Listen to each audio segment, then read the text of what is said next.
నుంచోండి నుంచోండి నుంచోండి నుంచోండి. Okay, అందరూ ఒకసారి happy birthday చెప్పండి. పక్క జరిగే పర్లేదు. అది వెరీ గుడ్. ఆ పిల్ల పేరేంటి? నువ్వు కనిపించట్లేదు. నైన్కి ఎయిట్ నుంచో. Super, very good. అందరూ చూడండి. ఓకే, హ్యాపీ బర్త్డే విషయం చెప్పండి అందరూ ఒకసారి. అబ్బాయి కనిపించట్లా.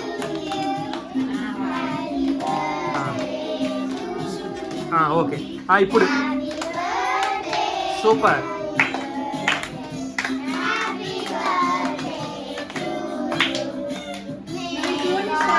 ఇష్టా